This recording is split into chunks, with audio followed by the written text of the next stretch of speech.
conversation with most worshipful brother Bill R. Wood, past Grandmaster of the Grand Lodge of Washington, 1999-2000. My name is Dean Heineman, and I will be conducting the interview, and working the audio and video is most worshipful brother G. Santi Lascano. Good afternoon, Bill. Hey, Dean. First question, what prompted you to become a Mason? What prompted me to become a Mason? I worked heavy construction, hydroelectric projects up and down the Columbia River. And at that time, heavy construction had a lot of Masons in it. In fact, there was a time in Morrison-Knudsen when they pretty well controlled work on the Columbia River. And if you got to noticing, all their supervision had one of these rings on it. And so if you wish to advance in that organization, you better become a Mason, I guess. But I didn't join then because I was working, I was a young man, had a family, and was working lots and lots of hours. But I got a job up here on a switch yard in Bridgeport, above Chief Joe Dam. And it was for an electrical outfit out of Portland, Oregon. And every one of their men were Masons that they brought with them up out of Portland. And I had never worked for a better outfit. I mean, they treated us great, you know. And they all had these rings on. And my superintendent, the guy I worked for, he come to me one day and he said, you know you got a Masonic Lodge here in Bridgeport? And I said, yeah, I've seen it down there. I've been invited several times. He said, well, did you ever think about going down there and talking to those guys? And I said, no, I don't have time right now. You guys are working me all these hours. When do I have time to do something like that? So I let it go at that. And as the years passed, and I finally got out of construction, came into Brewster here with my wife, and got a couple of businesses. Some of the guys that I became real close friends with, they were all Masons. And finally one of them said, Bill, you really ought to look into this. And so I got to ask him the questions. And the first thing you know, I had a petition in my hand. And it was the luckiest thing that ever happened to me. The day that I signed that petition, and my brother over in Bridgeport permitted me and allowed me to become a Mason. And so that was in 1979, I think, when I turned the petition in. And in 1980, in March, I was raised to the third degree. Best move ever made in my life. How did you come by the design for your Grandmaster's pin? Actually, if you look at my pin, it's a fairly simple design. Carl Smith and I, Carl was senior Grand Warden when I was junior Grand Warden, and so we followed each other through the line, or I followed Carl through the line. And we found out at a conference of Grandmasters one time, we was talking to one of those concession guys, that sell you all this stuff. And we found out that if we stayed with the same design for 2 years, we could get a better deal on it. It'd be cheaper. And so Carl and I agreed on the basic design of the pen. His was blue, mine was red. And we stayed with that design for 2 years and saved money doing it. So, economics. What were some major goals that you wanted to pursue during your term as Grandmaster? What were some major goals I wanted to pursue during my term as Grandmaster? Two really come to the forefront. Two things I really believed deeply and strongly in it, and really worked hard to get approved by the membership. One was a long-range plan. As we were going through the line, as I was going through the line, it became obvious to me when we was attending the Conference of Grandmasters. Other Grand Lodges had long-range plans. Not only did our Grand Lodge not have a long-range plan, our lodges didn't have a long-range plan. And so I was lucky. I had Senior Grand Warden of the year I was Grandmaster was Bob Van Zee. And Jimmy Reed was Junior Grand Warden. And so I turned to them and sought their help. Help me get this 5-year long-range plan started, and they did. They took the ball and they ran with it. The other thing I was really wanting to get past was electronic lectures, and that was a hot item. There was a lot of brothers who didn't agree with me on that, but I always thought, in fact, I still think, the electronic lecture is the best coaching tool we have for our new Masons coming into our fraternity today. If they want to learn the lecture, get their hands on an electronic lecture. It's word perfect, I guarantee you, because it's been reviewed by so many, and if there's something wrong with it, it was fixed. I still think it's a great coaching tool, and it's a great tool for the lodges. If something happens the night of the degree, the brother that was going to give the lecture gets sick, or in our area, the roads gets bad and he couldn't get there, use the electronic lecture. Don't cancel the degree. That's not fair to the candidate. Use the electronic lecture. And so, thank goodness, the membership approved that in 2000 at Grand Lodge, and we now have that tool, the electronic lecture, and we have the long range plan. What was your theme for your year as grandmaster? What was my theme for my year as grandmaster? Closing charge is my favorite piece of Masonic work. I love the closing charge. Closing charge, to me, tells me what is expected of me as a Mason, as a man, a husband, and a father. I love the closing charge. And there's a part of that charge that says, remember, every human being has a claim upon your kind offices. Do good unto all. Well, that pretty well says it, doesn't it? Do good unto all. And that's what I used in 99, 2000. I still use it every day of my life. I try and practice it. What were the challenges of your term as grandmaster? What were the challenges of my term as grandmaster? I think the one that comes to the forefront, I think every grandmaster has some issues he has to deal with. Some things he'd really rather not have to deal with, but he's grandmaster, and the buck stops with him, and so he has to deal with it. A lot of them has to do with issues of discipline, and no grandmaster likes to do it, but he has to. But the one that comes to the forefront of mind was the MRC, Masonic Retirement Center. The trustees of the Retirement Center were putting what they call wings out in front of the Retirement Center. They were expanding. At that time, they were looking at a $20 million expansion.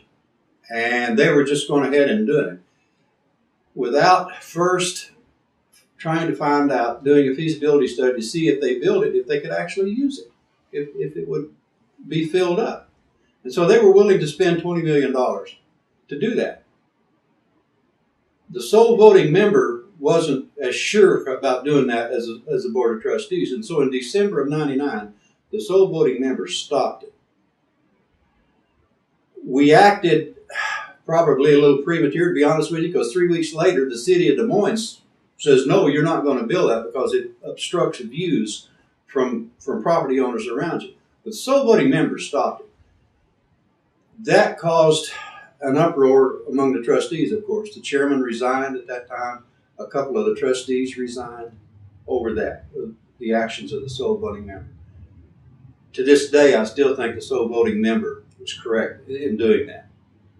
We stopped it. We ordered a feasibility study, and the feasibility study give us 7 options. I was out of office at that time, but there were 7 options offered to the sole voting member and the trustees, and one of those options was chosen, and the rest is history. But that caused quite a stir during that year. What are your favorite memories as grandmaster? What are my favorite memories? Oh, there are so many. You can't pick one, I don't think. But I remember I was so fortunate during my time, those years that I was in the line and was serving as an appointed officer. And boy, did I get to know some great Masons in the form of our past grandmasters. I started with Harold Tucker, and then all the way up through Jim Van Nuys and George Leslie and Ken Robinson and Press Stedman's and hugging George Jurgich. Oh, I wished every Mason in the world could have known him. Tom Ahlers, and then the list goes on and on.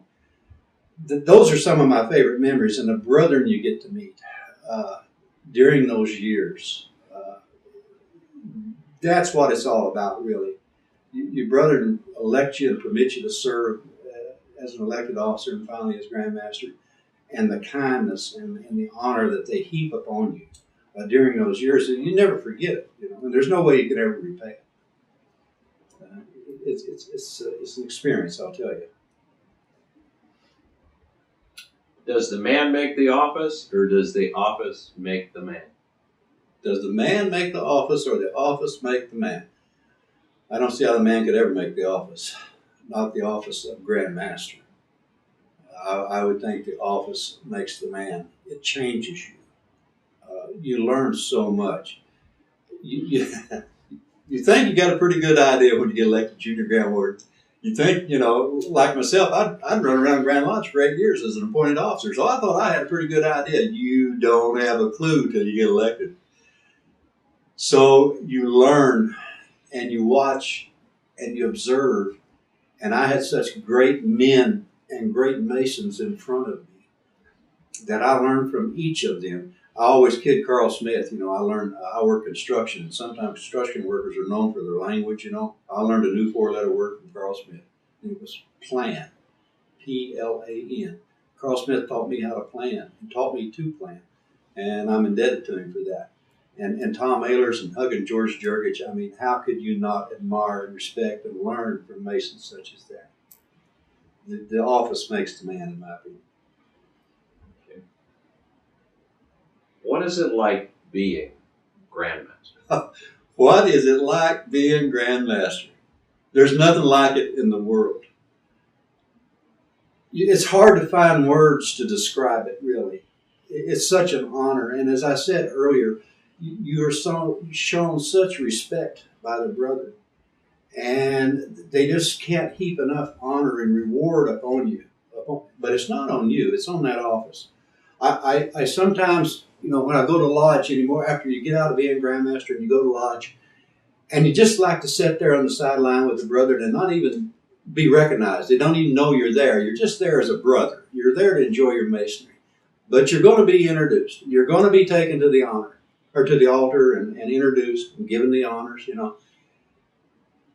And I used to dread that. I got to the point where, geez, can I just sit here? Then it dawned on me one time, wait a minute. They're not honoring you. They're honoring that office. And so when you have that mindset, it's the office, not you, then you think, okay, I'm okay with that and I enjoy that. But I wished for one day every Mason in this grand jurisdiction could be grandmaster and have that experience. There's nothing else like it in the world. Who was the greatest help to you as grandmaster? Who was the greatest help to me as grandmaster? It's a long, long list of past grandmasters, mostly, and of those brothers who were the elected line behind me, including the Grand Secretary, John Kelleher. I could never thank that brother enough, but he wrote countless letters for me. He had my back constantly. John Kelleher, I can't say enough good things about him. And all those past grandmasters who took the time to, when called upon, to give me their advice, because some of them had similar experiences as I was having at that time, and they could give me some guidance and some advice on how to handle these situations. So I think probably that would be it, the past grandmasters and John Kelleher, who was Grand Secretary at the time. What was the most important part of your year as grandmaster? What was the most important part of my year as grandmaster? Again, I would have to revert back to the electronic lectures and the 5-year long-range plan. Two very, in my opinion, in my view, two very important parts for the future of this grand jurisdiction. two very important programs for the future of this grand jurisdiction. And I'm so happy that once the 5-year plan got started, then it's been revisited and it's been updated as time has passed. So those two things, I think. Describe your impact, the impact it had on you, presiding at your annual communication in the Grand Lodge of Washington. Describe the impact it had on me when I presided at the annual communication. It's a humbling experience. I can remember a brother standing up and saying, "Grandmaster, can I approach the east?" Now, we're a Grand Lodge, remember. And my response was, "Yeah, come on up here." You know, Brother Senior didn't get him up here. And this good brother, come all the way up to the east, and he presented me with a fish. You know, now to some that might have been inappropriate, but it was called a big mouth Billy Bass. And my response to that was, "My brother, are you calling me a big mouth?" Well, it got a good laugh. It put everybody at ease, and this brother got to get one over on the grandmaster. And while I'm on that, by the way, I've never seen that happen since. But I had a rule when I was grandmaster. I like to have a good time. I enjoy my maestry, and I really love being in the company of my brother. And I had a rule that year, and I never seen it abused. And the rule was, if I took the hat off, if I was not covered, I was fair game. If anybody wanted to tell a joke on me, pull something over on me, go for it. You know, I'll guarantee you I'm going to get even, but, you know, take your chances, take your best shot. And so when I put the hat on, I was grandmaster. I was serious as a heart attack. And all year that I served as your grandmaster, not one brother ever violated that rule. When the hat was off, we had fun. When the hat went on, we conducted business. That's great. Talk about going back to your lodge the first time after you weren't grandmaster. Talk about going back to my home lodge for the first time after being grandmaster. It was good, you know. It felt so good just to go home and sit down and relax. The whole evening didn't depend on anything that you said or did. I had a worshipful master up there. He was running the meeting. And so I just sat there, kicked back, and relaxed and enjoyed every minute of it. I really did. And still do to this day. Just going to lodge and being one of the brothers. Any additional closing remarks, thoughts that you have? Any additional thoughts or closing remarks? I guess, you know, this would be a good place to thank my brother for giving me the honor and permitting me to serve as your grandmaster, and for all the service in the years before that those past grandmasters who gave me those appointments. I remember a short story about Jim Van Ice.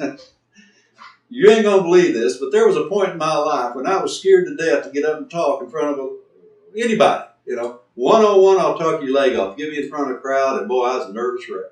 You got to believe that. At one time in my life, that's true. I was junior grand steward for Jim Van Ice. And we had district meetings then, individual district meetings. And I thought, man, what am I going to do if he ever calls on me? I'm going to be scared to death. I won't say a thing. Well, I got to watching Jim. And we'd eat dinner, and then Jim would get up, and he'd go around the room, and he'd say, "I'm going to call on you tonight. I'm going to call on you tonight." So it dawned on me there's a way out of this. I'll sit close to the exit. And when I see Jim get up, I will make my exit. And so we would sit and we'd eat dinner, and I'd watch Jim, and Jim would get up, and I'd go out the exit. And I'd stand and I'd peek around there, and I'd watch him. And then when he got all done and went and sat back down, I'd come back in and sit back down. Had it made. Never had to talk.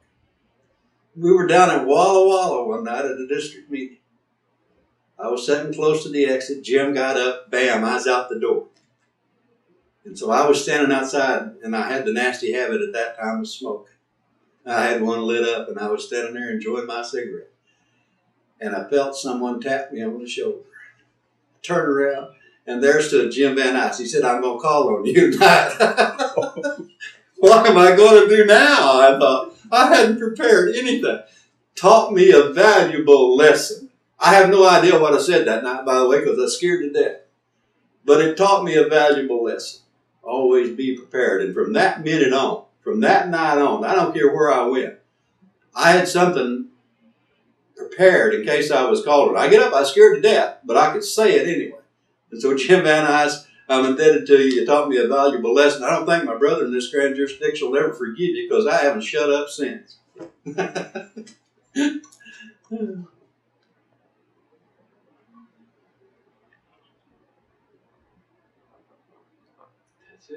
So have you, Dean, have you asked all the questions you need to ask? I got all the questions in. So Bill, I have just one more. I would like to ask you to actually look in the lens of the camera and actually maybe give us some type of a message that you would want to give this jurisdiction, the brethren of our jurisdiction. Give the brethren of the jurisdiction a message. A message. Keep working, brother. Keep working. We're starting to see progress now. You know, for so many years, and during those years that I was running around and serving in the line and in all those other positions, we were in that downward trend, and it got to be so depressing. But we knew if we worked, and we worked hard, and we dedicated ourselves, we could stop that. And sometime in the future, we could see that downward spiral start to even out a little bit, and it might even start to turn up. Brother, we're getting so close to seeing that little upturn. We have to keep working. We got to keep promoting Freemasonry, and we got to get outside these lodges to do that. We got to live our masonry every day of our lives. Take those valuable lessons that you have learned in the lodge and put them to work in your everyday lives. People will notice good men. They'll know you're a Mason and that you're doing good and you're helping out in your community, and they'll want to be a part of that. And we're seeing that right here in this little old town of Brewster. We're making a difference. We're starting to turn this thing around. You can do the same thing in your area and in your lodge. Just keep the pressure on.